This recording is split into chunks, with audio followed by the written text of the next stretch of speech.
Hello everyone, welcome to Fresh Learning Academy. In today's video, we will talk about the interview question which are must asked at the time of interview. तो आज के video में हम उन questions के बारे में बात करेंगे और कैसे उनको आप आंसर करोगे इसके बारे में बात करेंगे. So without wasting a lot of time, let's get started.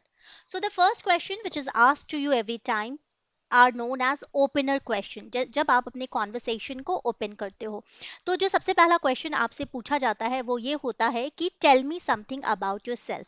इसमें रिक्रूटर आपसे आपके बारे में पूछता है. अब interviewer is asking you to tell them about yourself as a person. So you have to tell your qualities. जब वो आपसे पूछता है tell me something about yourself, तो आप बता देते हो आपके एजुकेशनल क्वालिफिकेशन क्या है, आपका बैकग्राउंड क्या है फैमिली का, आपने क्या चीज़ें की हैं अपने जॉब में. पर इसके अलावा भी इंटरव्यूअर एज अ पर्सन आपके अंदर क्या है इसके बारे में जानने की कोशिश करता है. तो आपको इस पॉइंट को हाईलाइट करना है. उसके बाद इंटरव्यूअर आपसे कुछ क्यूज लेना चाहता है कि आप फॉर्मल हैं कि इनफॉर्मल हैं.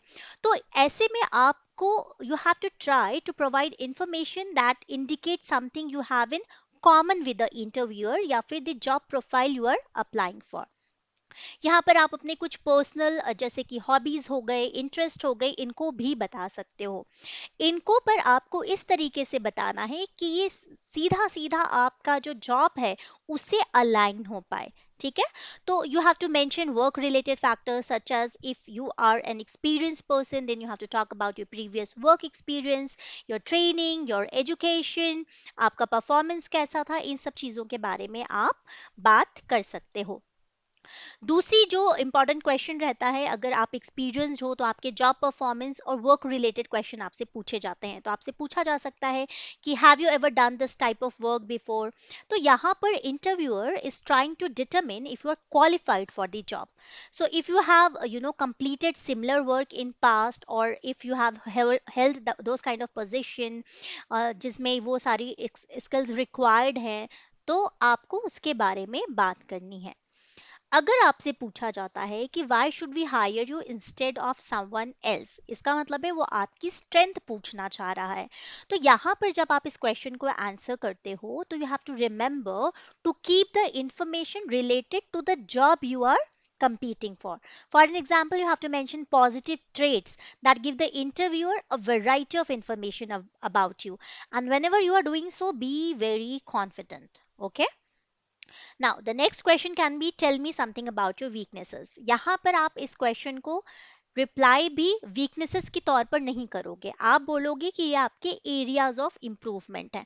और ये एक बहुत ही टफ क्वेश्चन होता है. So you also know that everyone has a weakness, but the interviewer wants to know if you have any weaknesses that will prevent you from doing the particular kind of job you are applying for. So यहाँ पर don't mention weaknesses if they will not interfere with your ability to do the job.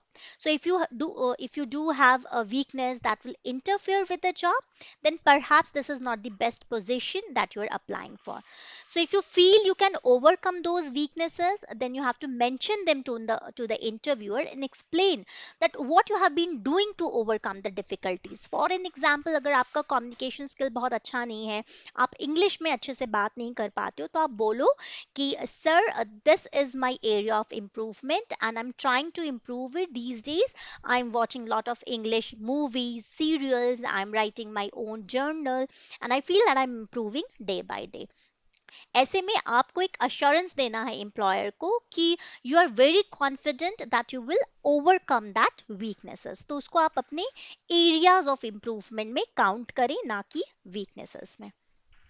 अब एक important question है, वो होता है what kind of machines या equipments have you worked before. अगर आप किसी ऐसे जॉब के लिए अप्लाई कर रहे हो जहाँ पर आपको मशीन्स वगैरह से डील करना है, मान लो आप मैकेनिकल इंजीनियरिंग वाले जॉब में जा रहे हो या कंप्यूटर ऑपरेटर जैसे पोजीशन के लिए अप्लाई कर रहे हो, तो आपसे ये सारे क्वेश्चन पूछा जाता है. तो ऐसे में आपको मेक श्योर करना है कि आप उन्हीं इक्विपमेंट्स के बारे में, उन्हीं मशीन्स के बारे में वही बातें करें जो आपने हैंडल किया है, जिसको आप ऑपरेट करना जानते हैं. हालांकि आप बाद में ऐसा एडअप कर सकते हो कि you have skill to learn more. Okay. अब एक इंपॉर्टेंट सवाल हो सकता है कि give me an example of a time when you worked under pressure. Employers अब जानना चाहते हैं कि आपने प्रेशर को कैसे हैंडल किया है।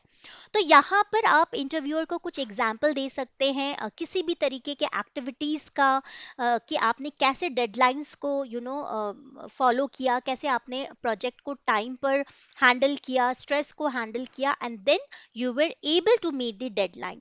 So you have to explain what you did to do or overcome that kind of pressure.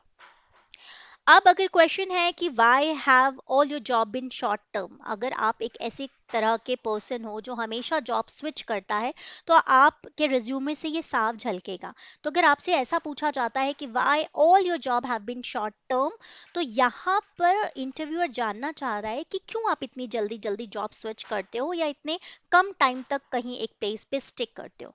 तो यहाँ पर मेरा सुझाव ये आपको रहेगा कि you should mention any straight forward factor that are responsible for your work history, such as अगर आपको वापस से अपना कोई पढ़ाई छूट गई थी वो करना था, आपको कहीं ट्रैवल करना था, तो इन सब चीज़ों के बारे में आपको बताना बहुत ज़रूरी है। तो आप कोई फेक उसके लिए रीज़न मत दीजिए, वैलिड रीज़न दीजिए जो कि कारण रहा हो। हालांकि मेरा सजेशन ये रहेगा कि बहुत फ्रिक्वेंटली आपको जॉब चेंज नहीं करना चाहिए, क्योंकि ये आपके ऊपर भी एक बुरा प्रभाव डालता है। ये दिखाता है कि आप एक ऐसे काइंड ऑफ पर्सन हो जो कहीं पर स्टिक नहीं होता और जल्दी जल्दी स्विच करता है। अब एक सवाल हो सकता है अगर आप एक्सपीरियंस हो कि why did you leave your last job. अब यहाँ पर interviewer is looking to see if there were problems at your last job that may arise again in this company. So employees usually leave a job for more than one reason, and you have to mention only those reasons that are favourable for you. आप ऐसा नहीं बोल सकते कि मेरी boss से लड़ाई हो गई, वो सैलरी नहीं बढ़ा रहा था। इस तरीके से आप गलत इम्पैक्ट डालोगे, ये एक बहुत निगेटिव इंप्रेशन जाएगा। इसीलिए आपको इसको बहुत ही पॉजिटिव मैनर में हैंडल करना है और इस तरीके से आंसर देना है कि अगर कुछ ऐसा निगेटिव हुआ था तो वो दोबारा यहाँ नए जॉब में नहीं होगा। अब बहुत इंपॉर्टेंट जो क्वेश्चन हो सकते हैं वो हो सकता है कि what are your long range goals, या फिर लॉन्ग टर्म गोल्स आपके क्या हैं। तो यहाँ पर जो इंटरव्यूअर है वो जानना चाहता है कि आप कितने सीरियस हो इस जॉब को लेकर, कंपनी को लेकर और उस पोजीशन को लेकर जो आपके फ्यूचर को डिटरमिन करने वाला है। तो यहाँ पर जो गोल्स हैं और जो जॉब है इनको आपको इंटर रिलेट करके इसके बारे में आपको अपना आंसर देना है। ठीक है।